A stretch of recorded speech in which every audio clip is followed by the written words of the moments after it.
It's that time of the year when Media General transforms into Ghana's cultural hub. And this year, we're taking it to another level. Our Ghana village is bigger and better. So much to experience, eat, drink, buy, do and learn every single day. And there's more. The Ghana Month Expedition offers 3 nights and 4 days of pure, unforgettable fun touring. The best part of the Eastern, Ashanti and Central regions from the 19th to the 22nd of March. And on the 28th March, all roads lead to the Legon City Mall for your favorite food event, the 3FM Gobe Festival. But that's not all. All throughout March, our screens and dials celebrate everything that makes us proud. Our shows, music, movies, festivals, history, traditions, and more. Welcome to a truly incomparable and totally immersive Ghana Month 2026.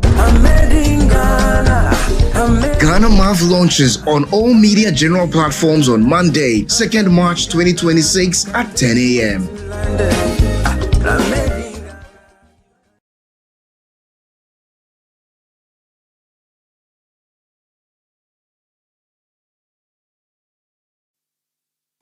It's time to explore Ghana again. From 19th to 22nd March, join the Ghana Month Expedition. 3 regions, 4 days. Eastern, Ashanti, Central. We kick it off in the Eastern region. Chocolate experiences, fresh farm fruits, Safari Valley lunch with zebras and exotic animals, Bonsu Eco Park for canopy walks and ziplining, and then party at the Rock City Hotel. Ashanti takes over. Bonre Kente Museum, Kumasi Museum. Come for Noche Source Site, Lake Bosomtri for hiking adventures and sleepover at Rich Condos. Central brings the history at Singmanso, Cape Coast Castle, plus lunch by the coast. Then a Crown Resort vacation, quad biking, horse riding, water adventures. All this for 6,500 Ghana Cedi single, 5,500 Ghana Cedi shared rooms, and 10,500 Ghana Cedis couple. You're interested, right? Call now 0531 100927 or 0247 120 633. Ghana Month Expedition,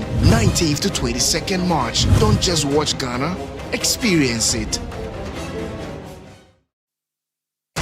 It's time to explore Ghana again. From 19th to 22nd March, join the Ghana Month Expedition. 3 regions, 4 days. Eastern, Ashanti, Central. We kick it off in the Eastern region. Chocolate experiences, fresh farm fruits, Safari Valley lunch with zebras and exotic animals, Bonsu Eco Park for canopy walks and ziplining, and then party at the Rock City Hotel. Ashanti takes over. Bonre Kente Museum, Kumasi Museum. Come for Noche Source Site, Lake Bosomtri for hiking adventures and sleepover at Rich Condos. Central brings the history at Singmanso, Cape Coast Castle, plus lunch by the coast. Then the Greater Accra region, we do know that the Ayawaso is the very important constituency.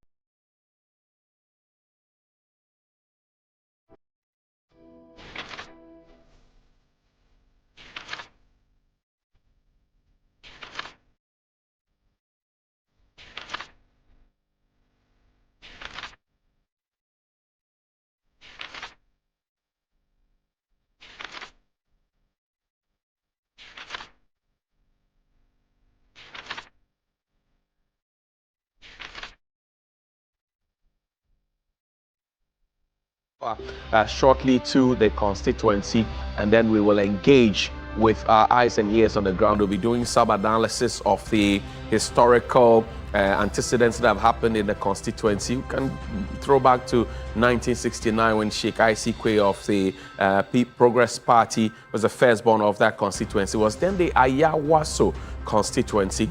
Subsequently, in 2012, we had 3 constituencies carved out of that singular Ayawaso constituency. In fact, 4 of them, if you will, Ayawaso Central, Ayawaso North, Ayawaso East and West. But we do know that the Ayawaso East constituency is predominantly an Islamic constituency. Largely, Muslims have inhabited that place. We'll tell you about the history of that constituency. We'll also talk about the fact that the Ayawaso East constituency is not just about Nima. There are parts of Mamobi in there. There are parts of the Kanda enclave also in there. All together, we will be telling you some fine details. But I'm not here alone. My name is John Hughes, and I'm here with Martin Esiedu. Martin, how you doing?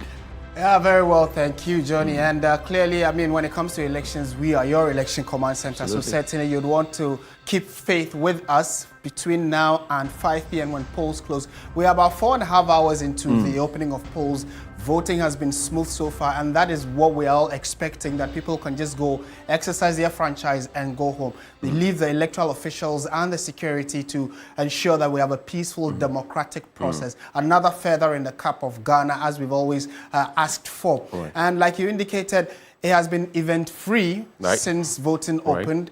We've also had very little to no reports of whether late start of voting or any skirmishes, and that's what we are likely or we are hopeful will be the story or the narrative throughout up until 5 p.m. when polls close. So it's going to be our continuous coverage. Intermittently, we'll be breaking to bring you other developments from around the world and around the country. But for now, as your election command center, we have deployed our men and women to the various polling centers. Indicated about 113 polling. Right, 114 and actually. 14 polling centers for people to exercise, vote and go home. And we see how the process will end. And clearly, the exercise is just to elect a member of parliament for the Ayawaso East constituency. From all indications, and the latest poll by Global Info Analytics is likely to tilt towards Baba Jamal, the NDC. Baba Jamal. The other Baba on the MPP side is likely to come second. That's what we've been told. But of the 5 candidates in the contest, we are likely to see the numbers vis-a-vis the margin of error that Global Info Analytics put up. Then we can properly tabulate and watch the numbers, how close or further apart they are from the initial. Interesting thing, though, is that the Ghana Police Service are firm on the ground, the deployment of policemen and women. And I saw that as early as 5 a.m., you had a very even distribution of security men right there. I mean, you go into the Nima enclave now, you go to Mamobi, you go to parts of Kanda, and the police are firmly on the ground.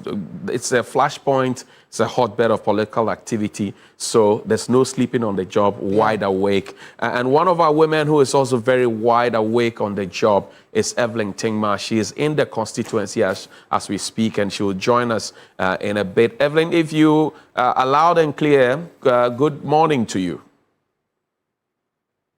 Hello, Evelyn. Good morning, Johnny. Great. Where are you reporting from and what can you share? Johnny, so I'm reporting from the Pentecost Emmanuel Temple here in Lima. And I must tell you that the voting process here has been smooth since morning that the exercise began. We've not had any issue here yet. Yes, of course, we've not had any issue here. So we have 2 centers here, I must say, and we have center 1 and center 2. And so for center 1, we are expecting 388 people to cast their ballot. But as we speak, 89 people have voted for center 1. And when you go to center 2, we are expecting 417 people to cast their ballot. And as we speak, 104 have voted so far. And so that is exactly what is happening here. The voting has been smooth here. And earlier we had one of the candidates, that's the independent candidate, Umar Sanda Mohammed. He had come here to cast his ballot, and he expressed confidence of winning the election at the end of the day, Johnny. We are learning that this the flow into the polling stations is not as heavy as one would have expected, given the campaigns and how they were fought prior to this election. What can you share? Yes, so Johnny, turnout, I must say, is not really bad, but people are trickling in every now and then. I can say that the electoral officers here are not sitting idle.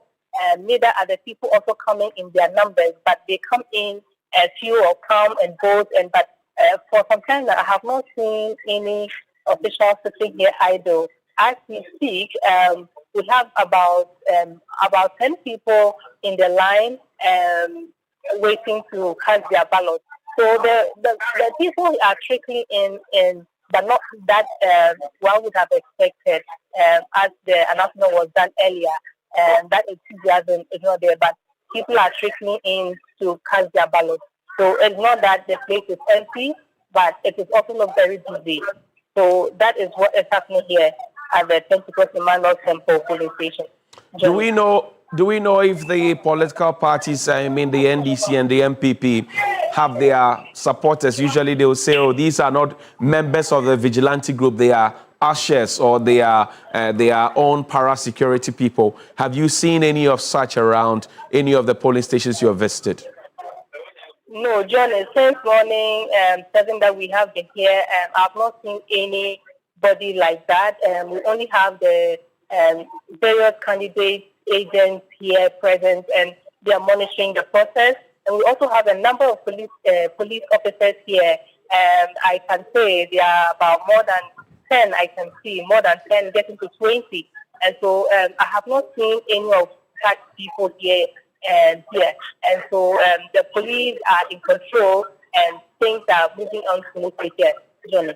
Thank you very much, Evelyn Tema. We're grateful. Evelyn is a woman on the ground. And for just for some education for those who did not know, when they say Nima, it's actually a Ga lingual, Ni Me Amang. That's the land of the chiefs, Ni Me Amang. And Mamobi is Mamumu Emlimbi. That's the people of the old town or the ancient town, the original settlers of the place. So it's not Nima, Mamobi. There's some bit of education for all of us and some information as well. But I know, Martin, that you are itching to talk to the Director of Elections of the NDC, and I'm sure you want to ask him why they haven't showed up in their numbers like they did prior to this election. Yeah. What do we have, Matt? Well, yes, so Rashid Tanko Computer has joined us via Zoom for a quick conversation. Mr. Tanko Computer, thank you so much for your time. First of all, what have your general observations been since you arrived, at the constituency? Very well. Let me say good afternoon to you and your cherished viewers across the globe. At the party, the NDC, we are satisfied with the security arrangements so far. It's been very peaceful. The people are coming out and voting in their numbers, although we have the numbers are a bit smaller as we're expecting a bigger one. But don't forget, we are in the month of Ramadan, and the Nima constituency that Ayawaso is predominantly a Muslim community.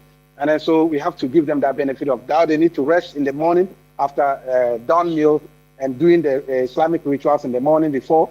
So that's why the numbers are they're picking up as of now. I can assure you all the national officers are in the field as we speak now. Everybody, they are taking up soon and then trying to whip up requests and get the voters out to come and cast their ballot for the NDC. The NDC is going to win this election with a huge margin, very huge margin. In fact, huge we have worked for it. In terms of, so what numbers are you looking at in terms of? I'm looking at the defeat that we are going to hand over to MPP. That is what I'm looking at. We are going to give them a heavy defeat in this election. They shouldn't have contested this by-election. Okay. I don't know why they decided to contest the by-election. You mentioned that party executives are in the constituency assisting with, monitoring to ensure that the process goes as planned. But prior to today, very little to no activity was seen from party executives in terms of helping Baba Jamal campaign, etc. Did you also get that sense, and how do you respond to concerns about maybe the party didn't necessarily want to support Baba Jamal fully? What do you make of those kinds of assertions? That is not the case. That is not the case. Far from the truth. You know, Nima constituency, as I indicated, this month is a Ramadan. We are in the month of Ramadan. And you know, in Ramadan, when our people are fasting, you don't go disturb them in the afternoon for campaigning and all that. We do our activities in the evening. So all our campaign activities were done in the evening. Okay. And so that's why you didn't see the rest matters all over the place. Because during Ramadan, in the daytime, you don't disturb our Muslim brothers and sisters with messages and all that. All our activities, even training our party agents, we did it in the night. It started 8. And sometimes it traveled up to 11. I mean, that was how we did. Look at our rally. Our last rally was done in the evening. Okay. On Sunday. And then you saw that all the national officers were there. Okay. And so nobody abandoned Baba Jamal. He's our candidate. He's our bona fide member of the party. In fact, government was hugely represented in the last day campaign. Right. You saw the chief of staff leading a high-powered government delegation into the constituency. Right. I mean, so we support him. and we are with him today. And what are your thoughts also on the Electoral Commission? You know, we spoke to them yesterday. They said they were also quite ready to organize today's exercise. Since it started, we are getting about 5 hours since polls opened. How do you assess the performance of the EC so far? Well, they are doing their work, and that is where you have to give credit to the NDC for always be on them to make sure that they do the right thing. That is what we expect from them. We don't want any machination whatsoever. They should do their independent work, and then the winner will emerge. But where we find faults is where we see that they are sidestepping CI 127. They are not implementing it to the letter. Then we will have challenge with them. But so far, we had 2 IPAC meetings before today's elections. And I can assure you, they are living through what we all discussed at the IPAC. So far, I'll give them credit for what they have done today. Okay. We are still there. We are still monitoring. Okay, and in conclusion with this interview, we'll certainly be coming back to you as the day wears on. But talk to us about attendance. You say it is slow as of now. You are hopeful it will pick up. But, you know, it's a very cosmopolitan area, very busy. People may be at work. And if, you know, give or take the fact that you close from work around 5 p.m., are you still optimistic people might come out and vote before close of polls? Yes, I'm very optimistic. I mean, what I'm seeing currently, I just left about 2 polling stations, and the numbers are picking up in those areas. I'm currently at Kanda, one of the polling stations. I'm just moving into the polling station, and I can assure you the numbers are picking up. I told you, because of the fasting, it will pick up in the afternoon session, around 2, 3, thereabout. You begin seeing the numbers coming up. I'm sure our Muslim brothers would have done their afternoon prayer, and from the prayer, the voting process is less cumbersome this time because of the nature of the place being very peaceful. You don't need more than 5 minutes to go and cast your ballot. And so we are encouraging them to come out and vote. And vote. Thank you so much for speaking to us. Have a great day there as you continue your monitoring with the rest of the executives of the NDC. You heard clearly the fact that the NDC officials are also on the ground, like he indicated, to assist in the monitoring, the general monitoring of the elections. And Johnny, he sought to dispel, more or less, the fact that the leadership of the party were not fully behind or did not go to the ground to campaign. He says that was not it. There were those who also thought that because it was it's a given that constituency would naturally vote for the NDC. They didn't want to or seem to want to campaign that Martin, much. Those are the 2 schools of thought. So I mean, if you look at the NPP, for example, you found NPP big wigs in the constituency. Prior to this election itself, you had seen NDC bigwigs in the constituency. You had seen Akugan. You've seen the chairman of the party, Johnson Asedun Ketia. You had seen Yami Joseph Yami, national organizer. You've seen many others in the constituency. You had seen the member of parliament of the adjoining community, Yusuf Jaja, deputy minister. You had seen many other greats within the NDC. Malik Basintale went there with a full entourage of motorbikers. So then you get an indication that on such a very important day, like we saw in Asin North, we would have seen a replica of that in the Ayawaso East constituency, because this is a constituency that has been faithful to the NDC, at least after Sheikh Isi Kwe and one other in 1979, 1969. Right from that point up until this time, it's been all NDC. I mean, Honorable Ture, who's now deceased, has been MP for the area since 2012. Okay, and if death had not come knocking on his door, he would still have been member of parliament. There's the other school of thought that, well, Baba Jamal may not be a regime candidate, and so then the regime is literally leaving him to, you know, brace the tides on his own and go. The NDC has to pay attention to, because if you look at the NPP side, you had a towering figure like Boache Chako, who wants to be the chairman of the party. You had many other, Justin Kodua Frimpong. You had Evans Nimako there in the mix, and everybody there, right there in the heart of the constituency. So then it brings the question: is the NDC really looking at it from the perspective of the fact that we could lose this if we don't show up? Or are they looking at it and saying that, okay, it doesn't matter whether we are present or not, this constituency has always been ours, it is our seat, and they would gravitate towards us whether we show our faces or not? No, that's a conversation that the NDC as a party must begin to look at holistically. Now, what does this mean for the NPP if the NPP wins this seat? In terms of the national outlook, the NPP now is looking at national cohesion, they're looking at unity. The NPP now is looking at something that will bolster their strength, right, to go forward in terms of trying to present an outlook based on the failings of the 2024 elections. So all those conversations come to the center of the conversation, and I think that is a conversation that must be had. Mind you, top of the agenda in that constituency, health. They are looking for sanitation solutions. They are looking for education. They are looking for jobs. They are looking for fixing of their inner roads and many other things. I understand that the 24-hour economy market money, for example, has been, is ready. Allocated. But where do they site that market? Do they demolish the current ECOWAS market, which now they call it the ECOWAS market, which brings in stuff from Ivory Coast, from Burkina, from Nigeria, from Togo, and many other places to come and trade there? Or do they go and acquire property of people, break it down, and raise a market? These are conversations. If you go to Ayawaso West, for example, you look at their inner roads, and it looks way better than Ayawaso East. So the people in Ayawaso East are also beginning to ask questions about the fact that, okay, we have voted for the NDC. The NDC has been in power before, lost power. Even when you lost power, we still voted for you. Now you are back in power. What are we getting? The Nima Alhamdu Gata, Professor Mills reignited that project. It is still there. It has not been completed. I know people who have died in that gutter because I did a documentary in that area. So the people are beginning to ask the relevant questions.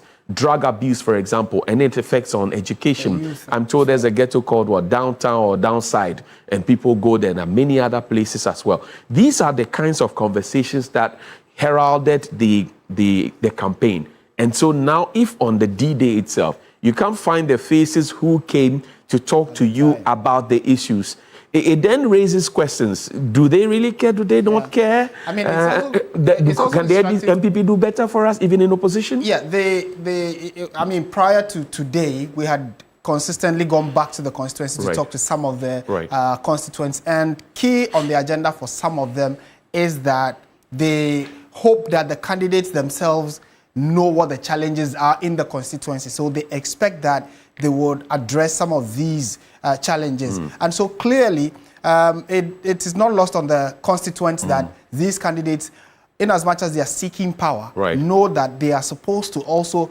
help solve some pressing challenges that the constituency is facing. We'll do some more statistics as we come, but let's now talk to Stanley Nibleu, who is also in the constituency. Stan, good afternoon, good morning, and thank you for your time. Hello, Stanley. Okay, so let's pay attention to the graphics that we have now.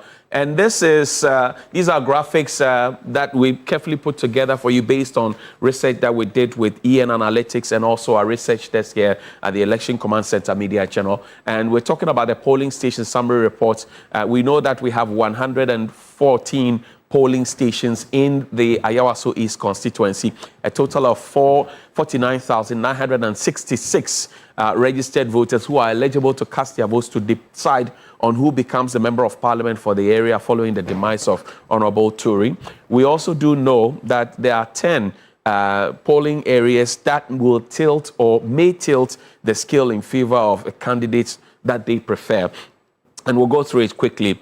Alhaji Idrisu's house, number 2, they have 719 registered voters opposite Club 10 in Kanda. And I'm a new town and Roman Ridge boy, so I know Club 10 in Kanda. 714 of those. Frankie's down, house number 77/10. That's 702. And that's not a Frankie's, the eatery that, Frankie's is supposed to be a hotel. Surak Mosque, 4412, and that's 678 registered voters. Godson International French or English School, Nima 1, that's 657. And then Sal Valley Preparatory School, 649 registered voters. Kanda GNTC, 647 registered voters. Old Alaska Cinema Hall in Nima, 640. And those who know this cinema, we used to watch a lot of Chinese movies there. Twe, they called it Operator. Frankie's Annex 2, Nima, 617 registered voters. 441 Primary Healthcare, Nima 2, that's 615 of those voters. These are the 5 gentlemen who are in it to win it. All of them believe that they have the opportunity. Baba Jamal Mohammed Ahmed, former ambassador to Nigeria, or High Commissioner to Nigeria, former Member of Parliament, Akwetia, former Deputy General Secretary of the NDC. Askolondo, that's his nickname, that's what they call him. He's the NDC's representative. Ibrahim Idrisu, Liberal Party of Ghana, Someha, Kofi Apalu's LPG. Baba Ali Yusuf of the NPP is very optimistic that he won't let Baba Jamal this time take the box for the NDC. Mohammed Umar Sanda is an independent candidate. Mind you, before he became an independent candidate, he had been in the primaries with Baba Jamal and then David Kano, independent candidate as well. Now we know that Baba Jamal, we just spoke about him, he is casting his ballot now. These are live visuals that we're bringing you from Baba Jamal's polling station. And once we're done with that, we get an opportunity to also interact in that constituency. Baba Jamal, who is the NDC's candidate in this by-election to get a replacement for the Honorable Turi, who is now deceased, so that the people of Ayawaso East can have a voice in Parliament and they can have a representation in Parliament, because we do know that today, for example, the heated debate on the message of the State of the Nation delivered by the President of the Republic last week will commence today, and the people of Ayawaso East deserve an opportunity to be in there. Baba Jamal is not new to this game in Parliament and also in politics. He's an old guard, and so once he gets into Parliament, as the Member of Parliament for Akwetia said in his campaign in the constituency, he won't be a backbencher. Of course, he will come to the fore because he has some experience to share. But we do know at this point that Baba Jamal is voting in one of the 114 polling stations in that constituency. Now, Musa Dankwa of Global Info Analytics did a poll. In the poll, they spoke to almost 1,000 people in that constituency in 11 different electoral areas in the Ayawaso East constituency. Baba Jamal of the NDC stood tall with 75.3% of the people thinking that Baba Jamal is the best fit for the job. Baba Ali Yusuf of the MPP came second with 21.4%. And these are just, random sampling that was done by Musa Dankwa. And then 2.7% believe that Umaru Sanda Mohammed, who's an independent candidate, formerly of the NDC, can get that figure. 0.4% for Ibrahim Idris, with 0.2% for David Kano. So that's how Musa Dankwa's Global Info Analytics conducted their research. And they did their research over a two-day period, 28th of February, 1st of March, in the constituency. They were there, 11 electoral areas, and this was what they found. So this is what, on paper, it looks like. Now, let's connect to the constituency and hear Baba Jamal as he speaks to the press.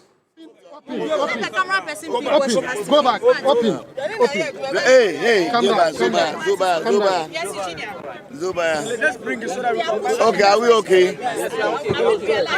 Okay. Please, you come back. Leave them. You come back. Come on. Leave them. So that we can address us now. Okay, so, ladies and gentlemen of the media, finally, I have voted at my polling station. I am very grateful to all of you for your participation and coverage. You all know that this has not been an easy process for me, starting from the day of the primaries through to the voting today.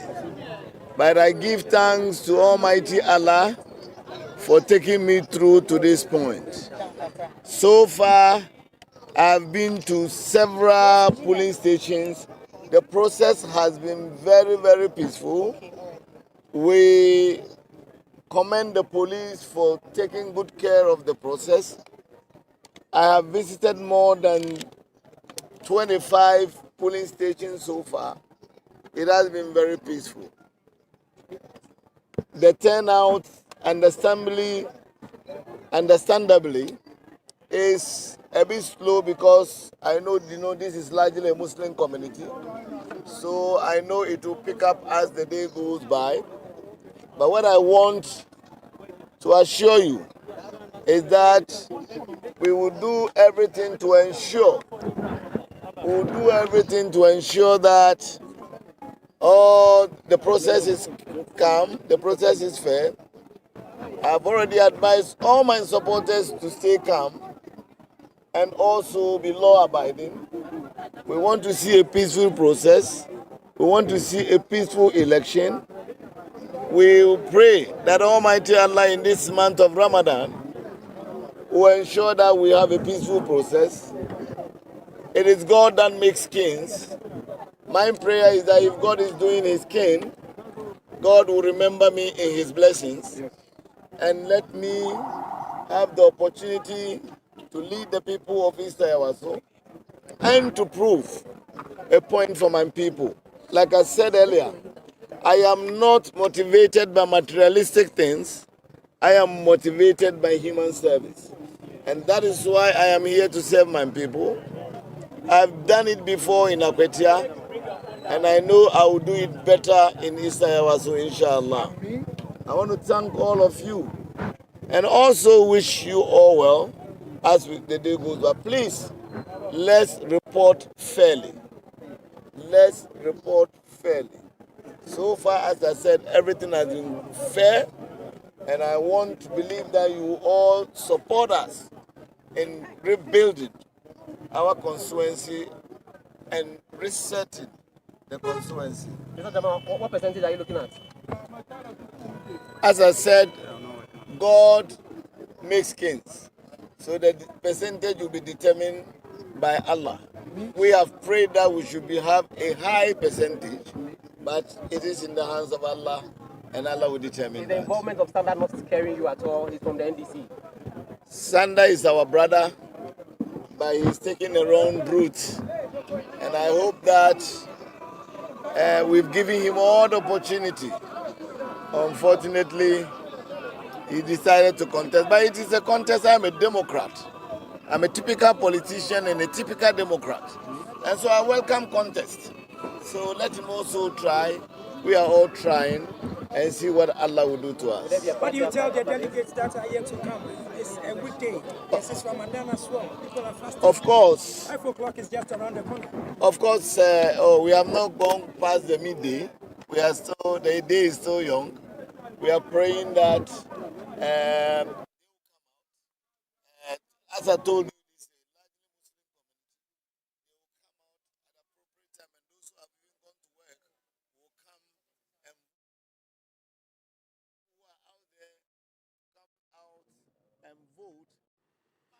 And that's Mohammed Baba Jamal there has just finished casting his vote, and he's very enthusiastic that he will get the opportunity to lead the good people of the Ayawaso East constituency. Let's go back there. He has some closing thoughts to share. I don't want to comment on that for now, because as you said, when he did the first poll, I challenged him and said that I don't believe in what he did. And of course, I was proven right. This time he has done a second one. He is a fine pollster. We don't want to discredit Ghanaian pollsters. But I think that he got the first one wrong. But I hope that the second one, he will be able to hold up to his credibility. It seems you to win by 75%.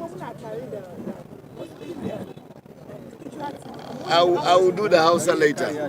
Thank you so much. Yes. Parliamentary. Well, thank you so much. Has been.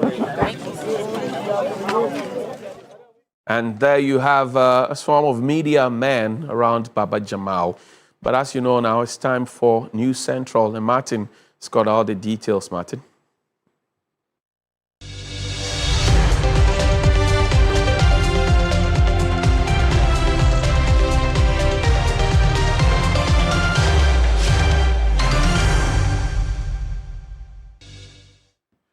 A very good afternoon to you. Thank you for staying with TV3. This is our continuous coverage of today.